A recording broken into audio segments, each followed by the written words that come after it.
저는 38배 두 아이 엄마입니다. 오늘 아침 남편의 신용카드 명세서를 보던 순간 제 인생이 완전히 뒤바뀌었습니다.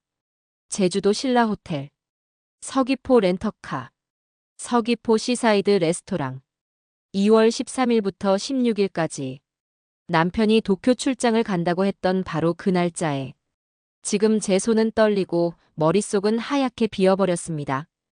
15년의 결혼 생활이 한 장의 카드 명세서로 무너져 내리는 순간입니다. 누군가와 함께 제주도에 있었던 걸까요? 그럼 도쿄 출장은 거짓말이었던 걸까요?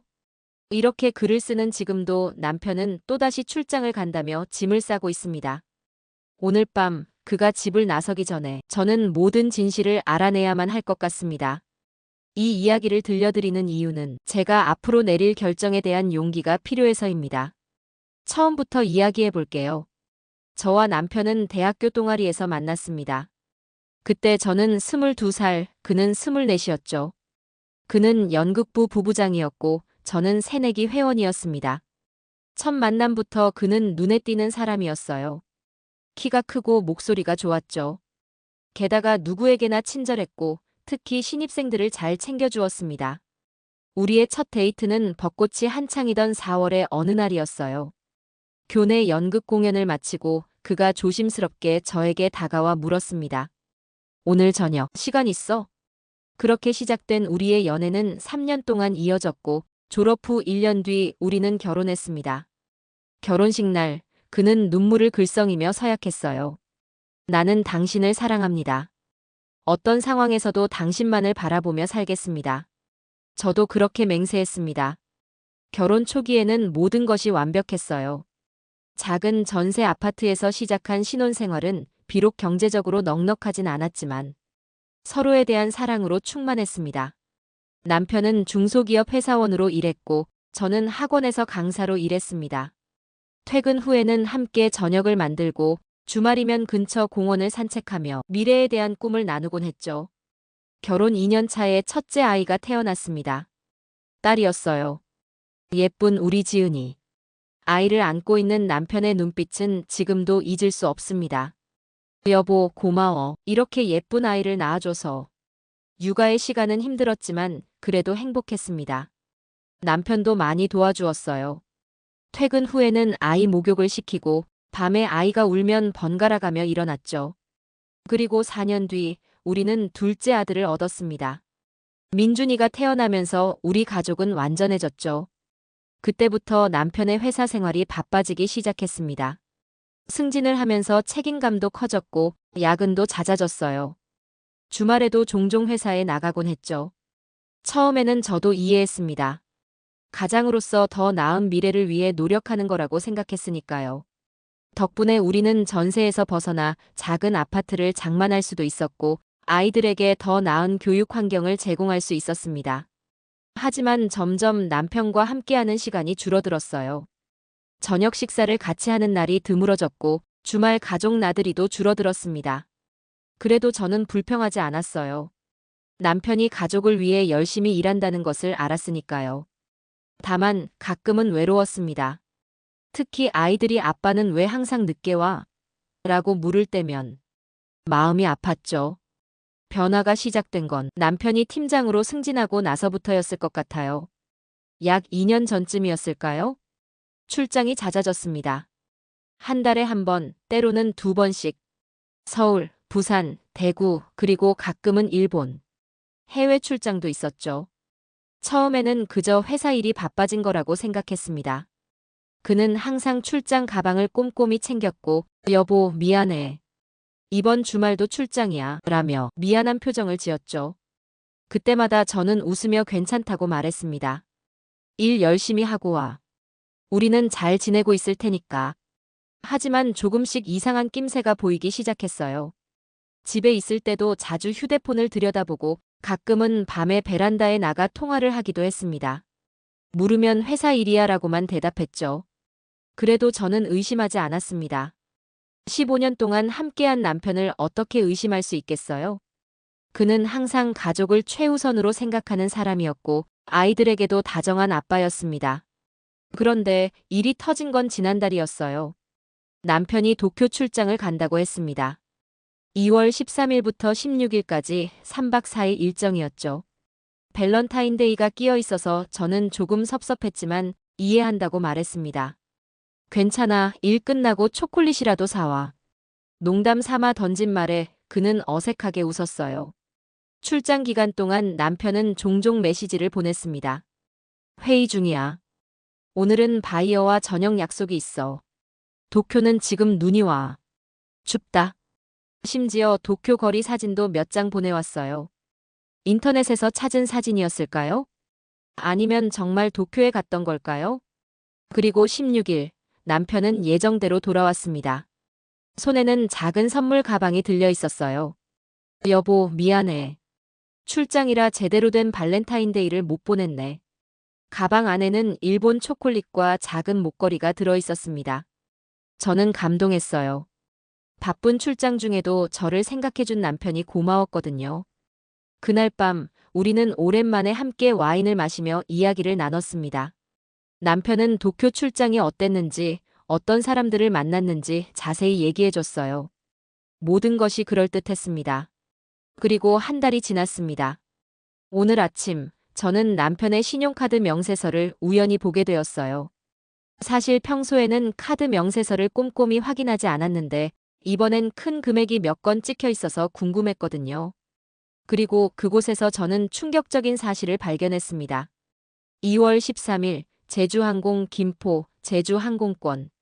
2월 13일 제주도 신라호텔 체크인. 2월 13일 서귀포 렌터카. 2월 14일 서귀포 시사이드 레스토랑. 2월 14일 제주 오설록티 뮤지엄. 2월 15일 제주 카페 거인의정원. 2월 16일 제주항공 제주 김포 항공권. 모두 도쿄 출장 날짜와 정확히 일치했습니다. 순간 어지러움이 밀려왔어요. 숨을 쉴 수가 없었습니다. 손이 떨려서 명세서를 놓치고 말았죠. 도쿄가 아니라 제주도였던 거예요. 그것도 아마 혼자가 아니었겠죠? 밸런타인데이의 시사이드 레스토랑이라니.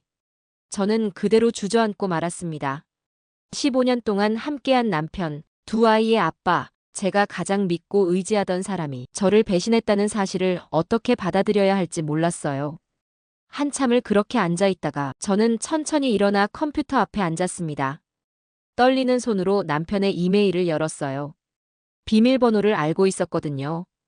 우리는 그동안 서로에게 비밀이 없었으니까요. 아니, 제가 그렇게 생각했던 거죠. 메일함을 뒤지니 곧바로 찾을 수 있었습니다. 제주도 2월 여행 예약 확인. 신라호텔 스위트룸 2인 예약 완료. 그리고 가장 충격적인 건 같은 날짜에 다른 여성의 이름으로 된 항공권 예약 확인 메일이었습니다. 김서연이라는 이름. 처음 들어보는 이름이었어요. 호기심에 이끌려 소셜미디어를 검색해 보았습니다. 금방 찾을 수 있었어요. 인스타그램에 올라온 사진들. 2월 14일 제주도 시사이드 레스토랑에서 찍은 사진. 테이블 위에 놓인 와인 2잔. 그리고 해시태그 특별한 날 소중한 사람과 함께. 사진 속에 남편의 모습은 없었지만 테이블 위에 놓인 손목시계는 분명 남편의 것이었습니다.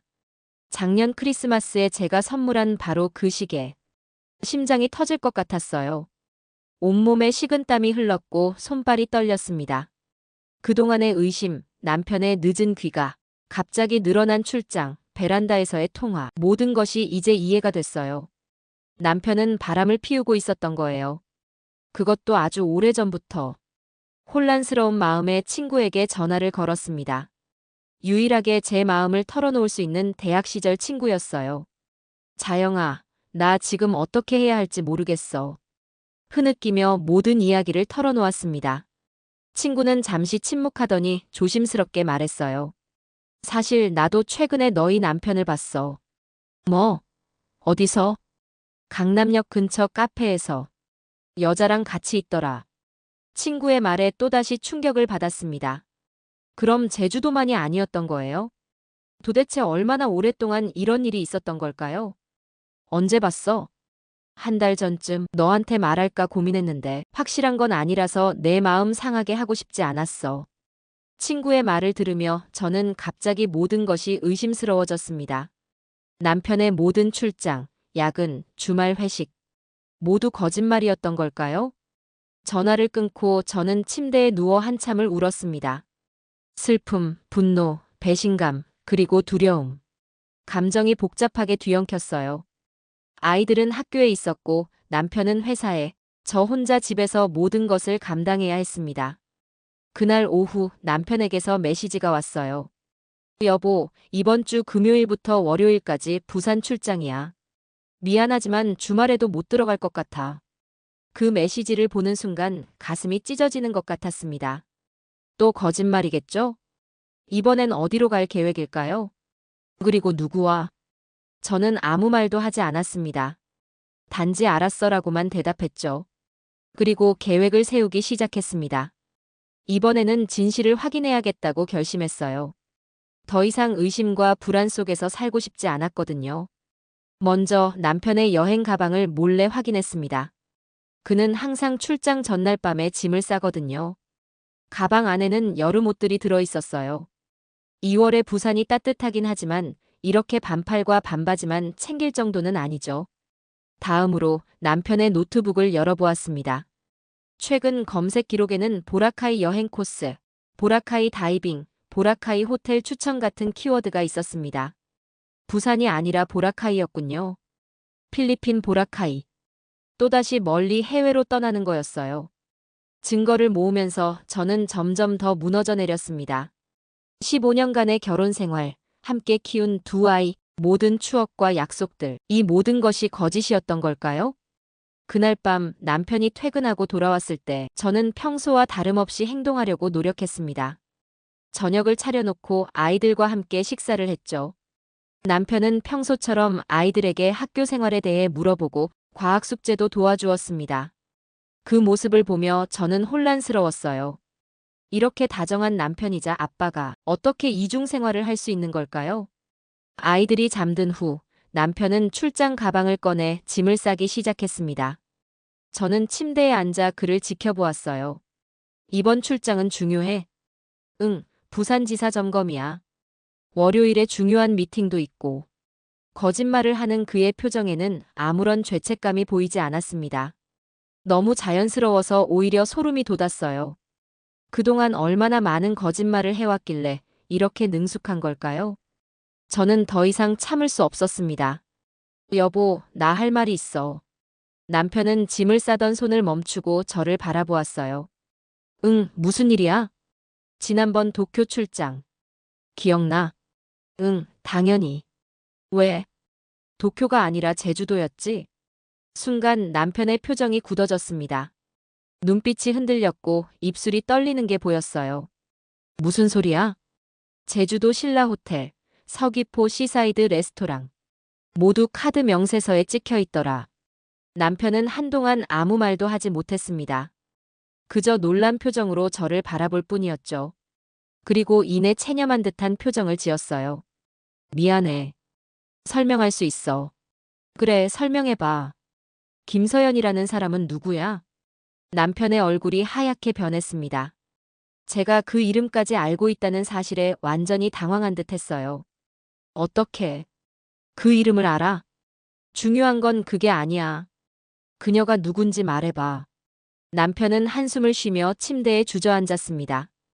그녀는 우리 회사 마케팅팀에 있어. 2년 전에 들어온 직원이야. 그럼 2년 동안 관계를 유지한 거야? 아니. 그건 아니야. 6개월 전부터야. 6개월. 저는 쓰게 웃었습니다. 그동안 몇 번이나 나를 속였어? 남편은 고개를 떨어뜨렸습니다. 정확히 기억나지 않아. 3번, 4번 정도? 거짓말하지 마. 도쿄, 오사카, 부산, 제주도, 그리고 이번엔 보라카이. 부산이 아니라 보라카이로 가려던 거지.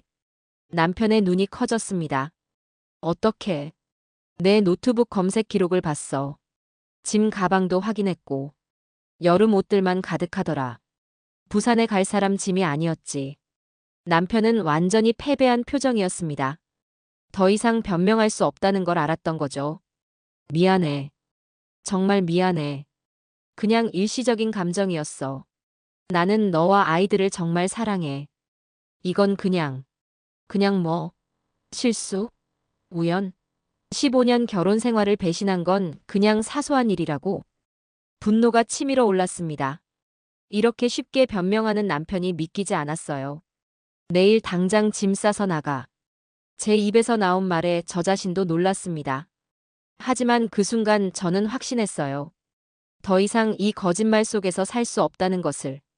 여보, 제발. 우리 다시 시작할 수 있어. 내가 모든 걸 바꿀게. 그녀와는 완전히 끝낼게. 당신이 바꿀 수 있는 건 아무것도 없어. 이미 나는 당신을 믿지 않아. 그날 밤 남편은 거실 소파에서 잤습니다. 저는 밤새 잠을 이루지 못했어요. 때로는 울고 때로는 화가 나서 베개를 던지기도 했죠. 15년이라는 시간이 이렇게 허무하게 무너진다는 게 믿기지 않았습니다. 게다가 저희에겐 두 아이가 있었어요. 이 일이 아이들에게 어떤 영향을 미칠지 생각하면 가슴이 찢어졌습니다. 다음 날 아침, 남편은 회사에 가지 않고 집에 남았습니다. 아이들이 학교에 간 후, 그는 진지한 표정으로 저에게 말했어요. 여보, 나 정말 미안해. 한 번만 기회를 줘. 이번 주말 출장은 취소할게. 그녀와도 완전히 연락을 끊을게. 우리 가족 상담이라도 받자. 제발. 그의 눈에는 진심이 담겨 있는 것 같았습니다. 하지만 저는 이미 상처받은 마음을 쉽게 치유할 수 없었어요. 지금 당장은 내가 어떤 결정도 내릴 수 없을 것 같아. 시간이 필요해. 남편은 고개를 끄덕였습니다. 알았어. 내가 당분간 밖에서 지낼게. 내가 원할 때 언제든지 이야기하자. 그렇게 남편은 짐을 싸서 집을 나갔습니다. 그가 떠난 후 집안은 이상하리만치 조용해졌어요. 혼자 남은 저는 어떻게 해야 할지 고민했습니다. 이혼을 해야 할까요? 아니면 다시 한번 기회를 줘야 할까요? 아이들을 위해서라도 참고 살아야 할까요? 머릿속이 복잡했지만 한 가지는 확실했습니다. 더 이상 예전처럼 남편을 믿을 수는 없다는 것. 그 신뢰는 이미 무너져 버렸으니까요. 저는 일단 가장 친한 친구 2명에게 모든 상황을 이야기했습니다. 그들의 조언이 필요했거든요. 첫 번째 친구 미라는 단호했어요. 즉시 이혼해. 한번 바람을 피운 남자는 또 그럴 가능성이 높아. 게다가 이건 일회성이 아니라 장기간 관계였잖아. 두 번째 친구 수진이는 좀 더 중립적이었습니다. 아이들을 생각하면 쉽게 결정하기 어려울 것 같아. 일단 별거 기간을 가지면서 천천히 생각해보는 게 어때? 두 사람의 의견은 달랐지만 모두 내 아픔을 이해해 주었어요. 그것만으로도 큰 위로가 되었습니다. 친구들과 이야기한 후 저는 용기를 내어 제 부모님께도 상황을 털어놓았습니다. 어머니는 처음에 충격을 받으셨지만 이내 침착하게 말씀하셨어요. 딸아, 내가 어떤 결정을 내리든 엄마는 내 편이야. 하지만 섣부른 판단은 하지 마. 결혼 생활이란 건 참 복잡한 거니까. 아버지는 더 화가 나셨습니다. 그 녀석을 당장 만나고 싶다. 어떻게 내 딸한테 이럴 수 있어? 부모님의 반응은 저에게 큰 힘이 되었습니다. 제가 어떤 결정을 내리든 지지해 주시겠다는 말씀이 제게 안정감을 주었거든요. 그날 밤 저는 처음으로 남편의 불륜 상대에 대해 더 알아보기로 했습니다. 인스타그램 계정을 다시 살펴보니 그녀는 32살의 미혼 여성이었어요. 남편의 회사에서 마케팅 담당자로 일하고 있었고 여행을 좋아하는 것 같았습니다. 사진들을 보면서 저는 이상한 감정에 휩싸였습니다. 증오? 질투? 아니면 단순한 호기심? 그녀가 저보다 특별히 예쁘다거나 매력적이지는 않았어요. 그저 젊었을 뿐이었죠. 저는 문득 거울 속 제 모습을 바라보았습니다. 38살, 두 아이의 엄마. 예전의 활기찬 모습은 어디로 갔을까요? 언제부터 저는 그저 아내와 엄마라는 역할에만 갇혀 있었던 걸까요? 결혼 전 저는 열정적인 사람이었습니다. 연극을 좋아했고 글도 썼으며 여행도 즐겼죠. 하지만 결혼과 출산 이후로 그런 취미들은 하나둘 사라졌어요. 아이들 양육과 집안일로 바빴으니까요. 남편도 비슷했을 겁니다. 한때는 기타를 치고 농구를 좋아하던 사람이 이제는 그저 가장이라는 역할만 남았죠. 혹시 그게 남편이 바람을 피운 이유였을까요? 일상의 지루함에서 벗어나고 싶었던 걸까요? 아니면 단순히 새로운 감정에 빠진 것뿐일까요? 이런 생각들로 며칠을 보내던 중 남편에게서 연락이 왔습니다. 우리 만나서 이야기할 수 있을까? 내가 원하는 곳으로 갈게. 일주일 만에 연락이었습니다. 그동안 남편은 저의 공간을 존중해주며 기다렸던 거죠. 저는 잠시 고민하다가 만나기로 했습니다. 아직 어떤 결정을 내렸다기보다는 그의 이야기를 한번 들어보고 싶었어요. 우리는 집에서 멀지 않은 카페에서 만났습니다. 남편은 많이 야위어 있었어요. 수염도 깎지 않은 채 피곤한 표정이었죠. 많이 생각해봤어. 남편이 먼저 입을 열었습니다. 나는 정말 바보 같은 짓을 했어. 너와 아이들을 위험에 빠뜨릴 뻔했지. 용서받을 수 없다는 걸 알아. 그래도 한 가지만 알아줬으면 해. 남편은 진지한 눈빛으로 저를 바라보았습니다. 나는 너와 아이들을 진심으로 사랑해. 그건 변한 적이 없어. 그 여자와의 관계는 그저 일시적인 감정이었을 뿐이야. 내가 현실에서 도망치고 싶었던 것 같아. 도망치고 싶었다고? 무엇으로부터? 모든 것으로부터. 책임, 일상, 스트레스. 어느 순간부터 우리 사이의 대화가 줄어들었잖아. 각자 자기 역할에만 충실하면서 서로에 대한 관심은 잃어버렸던 것 같아. 그의 말에 일리가 있었습니다. 저도 느꼈던 부분이니까요. 하지만 그것이 바람을 피울 이유가 될 수는 없었죠. 그래도 그건 변명이 될 수 없어. 당신은 선택했어. 나와 대화하는 대신 다른 여자에게 위로받는 것을 선택한 거야. 남편은 고개를 떨구었습니다. 맞아. 내가 잘못했어. 정말 미안해. 그녀와는 정리했어? 응, 완전히. 모든 연락을 끊었고 회사에서도 부서 이동을 신청했어. 저는 깊은 한숨을 내쉬었습니다. 남편의 말이 진심인지 아닌지 판단하기 어려웠어요. 한때는 그의 모든 말을 믿었지만 이제는 그럴 수 없었으니까요. 나는 아직 결정을 내리지 못했어. 당분간은 그대로 별거 상태를 유지하고 싶어. 시간이 필요해. 남편은 이해한다는 듯 고개를 끄덕였습니다. 알았어. 내가 원하는 만큼 시간을 가져. 그동안 내가 아이들 학교와 학원은 챙길게. 그렇게 첫 만남은 끝났습니다. 감정적인 폭발 없이 그저 조용히. 어쩌면 우리 둘 다 이미 많은 눈물을 흘렸기 때문일지도 모르겠습니다. 그날 이후로 저는 본격적으로 나 자신에 대해 생각하기 시작했습니다. 지난 15년 동안 저는 주로 아내와 엄마로 살아왔어요. 나라는 존재는 어디로 갔을까요? 용기를 내어 오랫동안 포기했던 취미를 다시 시작했습니다.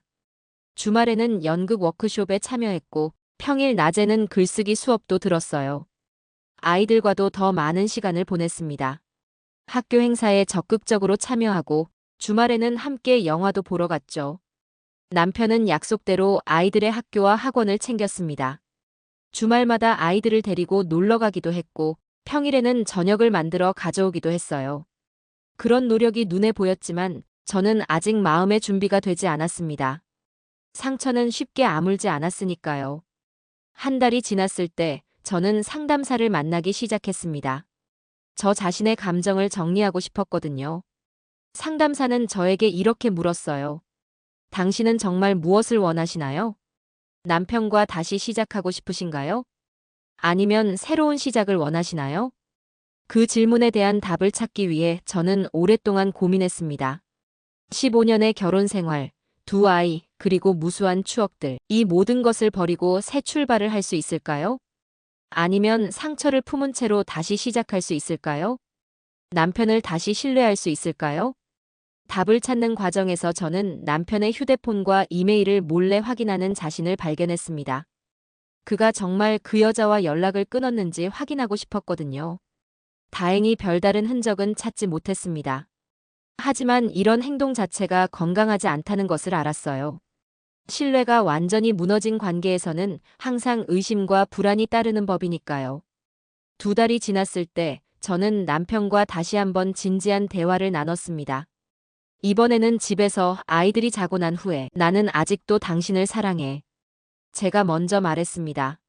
하지만 예전처럼 당신을 신뢰하지는 못해. 그 신뢰를 다시 쌓으려면 많은 시간이 필요할 거야. 남편은 진지하게 고개를 끄덕였습니다. 나도 그걸 알아.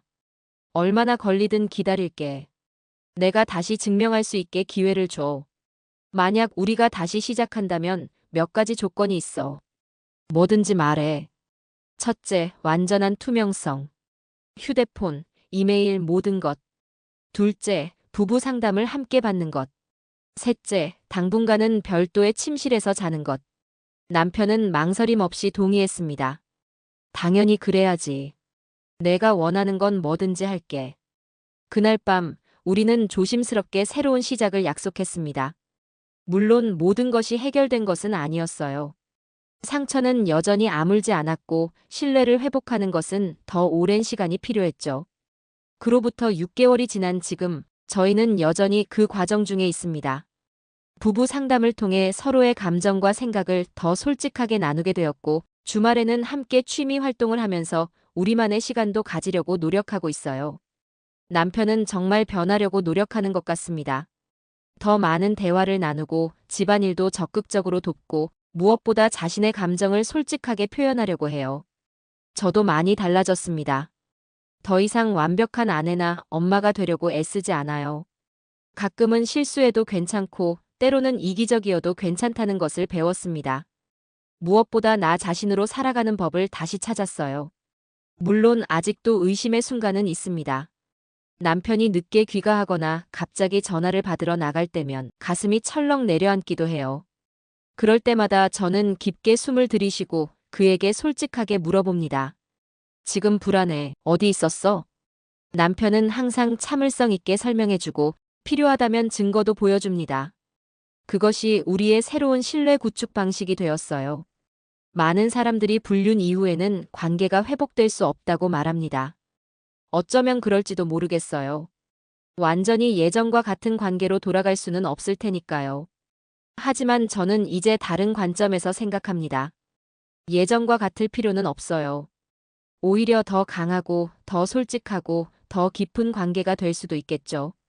상처는 여전히 있습니다. 가끔은 갑자기 떠오르는 기억에 눈물을 흘리기도 해요. 제주도 신라 호텔, 시사이드 레스토랑. 그 장소들의 이름만 들어도 가슴이 아프죠. 하지만 시간이 지날수록 그 아픔은 조금씩 옅어지고 있습니다. 아마도 완전히 사라지지는 않겠지만 함께 살아가는 방법을 배우고 있는 것 같아요. 얼마 전 남편이 저에게 작은 상자를 건넸습니다. 열어보니 예쁜 목걸이가 들어있었어요. 이건 도쿄에서 사온 목걸이잖아. 순간 가슴이 철렁 내려앉았습니다. 아니, 그건 내가 거짓말한 거였어. 이건 정말 도쿄에서 온 거야. 지난주 출장 때 샀어. 남편의 회사는 실제로 일본과 거래를 많이 했고 그는 종종 도쿄로 출장을 갔습니다. 이번엔 정말 업무차 간 출장이었고 저를 위해 진짜 선물을 사온 거였죠. 그 순간 저는 많은 감정이 교차하는 것을 느꼈습니다. 상처, 기쁨, 그리고 희망. 아마도 이것이 우리의 새로운 일상이 될 것 같아요. 완벽하지는 않지만 진실된 관계. 저는 모든 부부가 우리와 같은 선택을 해야 한다고 말하지 않습니다. 각자의 상황과 감정이 다르니까요. 누군가에게는 이혼이 최선의 선택일 수도 있고 또 누군가에게는 용서와 새로운 시작이 답일 수도 있습니다. 중요한 건 자신의 마음에 정직하게 물어보는 것이라고 생각해요. 나는 정말 무엇을 원하는가? 그리고 그 답에 따라 용기 있게 행동하는 것. 만약 당신도 지금 저와 비슷한 상황에 처해 있다면 서두르지 마세요. 충분한 시간을 가지고 자신의 마음을 들여다보세요. 그리고 무엇보다 자신을 사랑하는 마음을 잃지 마세요. 상처는 시간이 지나면 아물 수 있습니다. 하지만 자신을 잃어버리면 그것을 다시 찾기는 정말 어려우니까요. 저는 이제 조금씩 앞으로 나아가고 있습니다. 때로는 뒤돌아보기도 하고 때로는 주저하기도 하지만 그래도 계속해서 한 걸음씩 내딛고 있어요. 남편과의 관계가 완전히 회복될지 아니면 언젠가 다른 길을 선택하게 될지는 아직 모르겠습니다.